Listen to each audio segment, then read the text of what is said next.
Hi there. Welcome back to our channel. Have you ever noticed a clothing store advertised a jacket with a retail price of $500, but then offer a 50% discount, bringing the price down to $250? The consumer may perceive the $250 price as a great deal, even though they may not have purchased the jacket for $500 in the first place. The original price of $500 serves as an anchor that influences the consumer's perception of the value of the jacket. Retailers use anchoring by setting high prices for products, then offering discounts that make the original price seem like a bargain. Hi, I'm Amanda, your guide to behavioral economics. Let's continue explore anchoring to narrow our behavior gaps. Anchoring bias is a cognitive bias that occurs when individuals rely too heavily on the first piece of information they receive, the anchor, when making subsequent judgments or decisions. In our daily lives, anchoring bias affects our decision-making process. Rely too heavily on the first piece of information can lead to errors in judgment and decision-making. It occurs when individuals rely too heavily on the first piece of information they receive, the anchor, when making subsequent judgments or decisions. In behavioral economics, anchoring bias is particularly relevant because it can influence how individuals value goods or services. For example, if a person is shown a high price for a product, they may anchor on that price and be less likely to consider lower-priced alternatives. In salary negotiations, the first offer made can serve as an anchor for the rest of the negotiation. Medical diagnoses can also be influenced by anchoring bias, as doctors may be influenced by the first piece of information they receive. Similarly, if a person is given a low initial offer in a negotiation, they may anchor on that offer and be less willing to accept higher offers. To better understand anchoring bias, let's look at some examples. Imagine you're shopping for a new car, and you come across two options. One is priced at $40,000 and the other at $25,000. You might be more likely to consider the $40,000 car as the better option, even if it doesn't necessarily meet all your needs or preferences.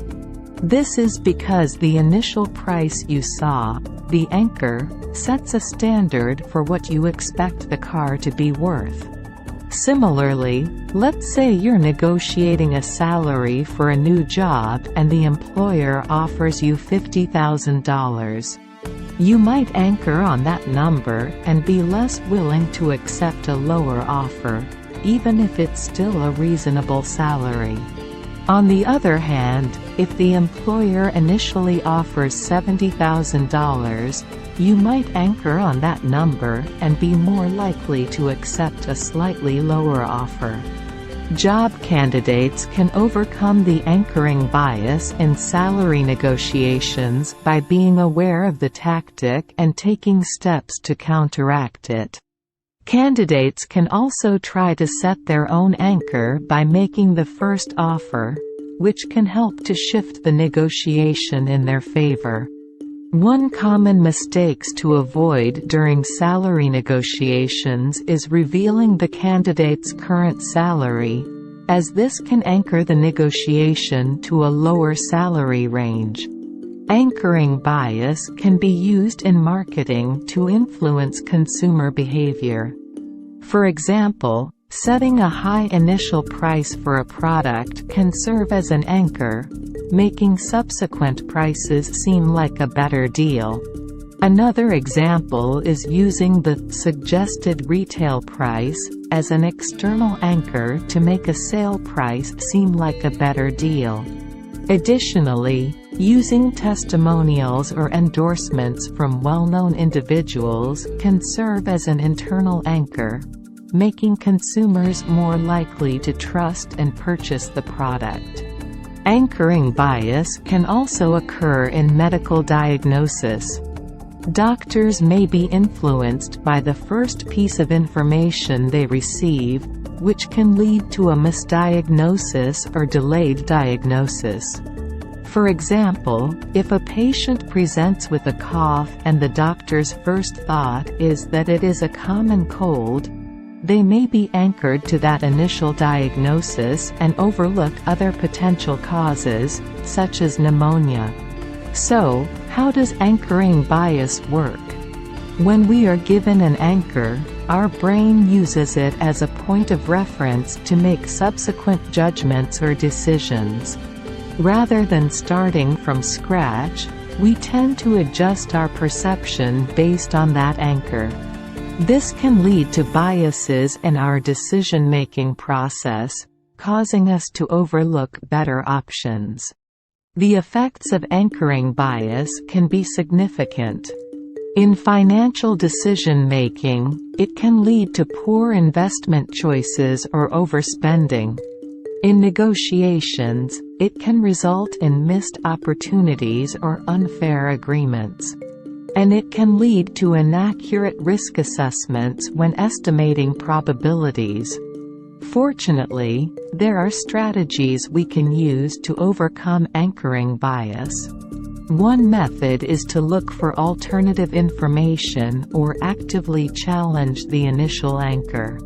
Another method is to deliberately choose a different reference point or ignore the anchor entirely.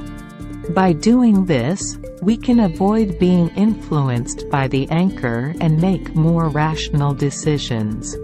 It is critical to pay attention to the first number or offer presented in the negotiation to identify when the other party is using anchoring bias. If the other party presents a number that appears arbitrary or extreme, it may be an attempt to anchor the negotiation to their advantage. A range offer, rather than a single number, is an effective negotiation tactic for counteracting the anchoring bias. This offer can help shifting the negotiation away from the initial anchor and opening up more options for agreement. We can make better decisions and achieve our goals more effectively if we are aware of the anchoring bias and take steps to overcome it. Thank you for watching, and I hope you found this video was useful.